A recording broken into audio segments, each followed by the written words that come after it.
Welcome to the Race to the Finals update. I'm Dave Fleming, one of the lead announcers here on the PPA Tour.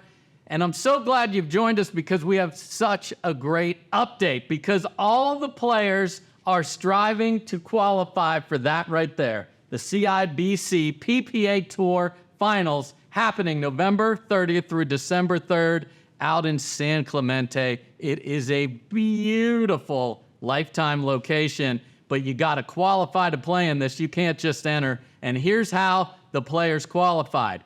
We're going to take the top 16 in men's and women's doubles, the top 8 in singles, and the top 8 in mixed in both the men's and women's side. And that's how you get there. And we're only going to take your best 16 results in 2023. Players have been accumulating points all year long to try and get there. Let's see how they've been doing. Let's start with women's singles. Here we go. Anna-Leigh Waters. What a surprise. She's at the top. 18,000 plus points. Everyone in gold here has already qualified, so just one spot left above the cut line. That number 8, Lauren Stratman, holding on. Yana Newell has had an amazing summer of singles. If she does really well and Lauren falters, there's a chance that could flip. But Lauren Stratman just barely holding on. So here's your big question. I'm sure you're all saying, yeah, but Dave, I see Leah Jansen's name up there. She's in that number 3 position. Guess what? She's playing. I talked to her. She's coming out of retirement. Leah Jansen will be in the singles in the PPA Finals. We can't wait to see her back. Let's look at the dudes for singles. Ben Johns did not like my last update. And you want to know why? Because he was second. But guess what? One tournament later, he goes out to Vegas, wrecks the field, wins it, leapfrogs Federico Staksrud, and he is number 1. Again, the top 7 positions locked in. Pablo Tellez barely holding on. Look at these singles studs trying to get that 8th spot. Jaume Martinez bit, Dylan Frazier, Julian Arnold, and Gabe Joseph with that crazy court coverage. He has a win earlier this year. He's going to need to win again to get there. Can he do it? We'll find out. Again, only one tournament left to get points. That's the Holly Hill Hertz Gold Cup in mid-November. Let's look at women's doubles now.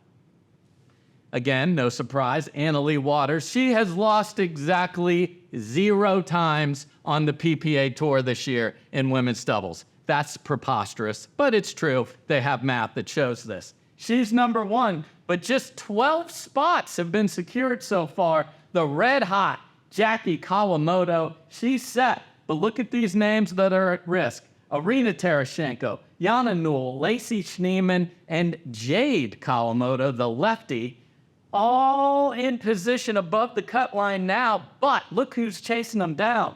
Georgia Johnson, Lauren Stratman. I expect this to change because these are some very good players down here, so there's going to be a lot of pressure in that tournament. So then your question might be, well, how are we going to form the teams from this? It's going to be the classic schoolyard pick. The top player, in this case Anna-Leigh Waters, gets to pick anyone that qualifies. Whoever's left at the highest amount of points will then choose until we have 8 teams that we will put into 2 pools of 4. Let's look at the men's doubles.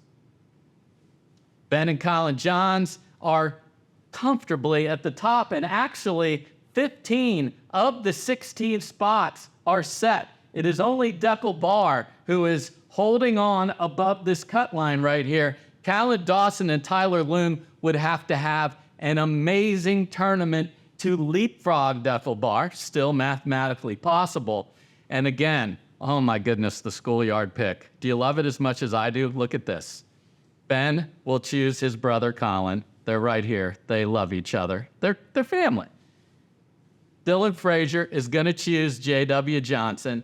And then look who's number 5, Matt Wright. And look who's number 6, Riley Newman. Is there any way the 5 is going to choose the 6? I say no. Matt's going to likely choose maybe somebody like James Ignatowicz, but think of the drama of this. Matt is pretty comfortably in that 5th spot to have that opportunity to be the next to pick. On to mixed doubles. Again, as I mentioned, only 8 spots because you're going to make 8 teams. Annalee Waters at the top. Jessie Urban at 6 is locked in. But look at this, 7 and 8. Lucy Kovalova and Lauren Stratman just above the cut line. And look at these names that have not qualified.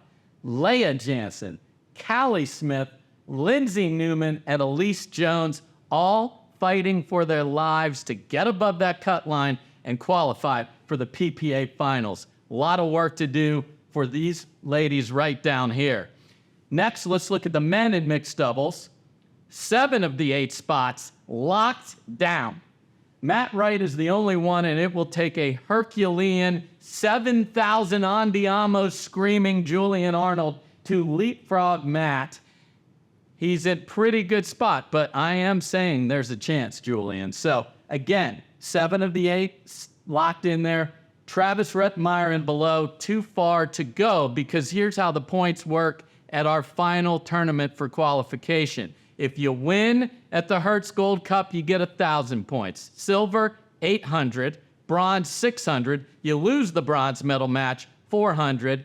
Quarterfinalists, 200 points, and so on. So, not enough points for these guys down here to leap above. How do we form the mixed doubles teams, you ask? We're going to put all 16 qualifiers, 8 men and 8 women, in order of the points that they have achieved this year, and then we're going to have the same pick. If the top person is a female, she'll choose any male she wants. If the next highest then becomes a male, he will choose whichever female that's qualified. You cannot choose somebody who didn't qualify, though. Have to be above all of these cut lines. So those are all the standings that we have now. 1 tournament left, that Holly Hill event, that Hertz Gold Cup, to get the points you need, and then we're off to San Clemente. The players desperately want to be the first ever victors at the first ever PPA Finals, and I can't wait to watch it. Thanks so much for tuning in. I'm Dave Fleming. This is the PPA. Peace.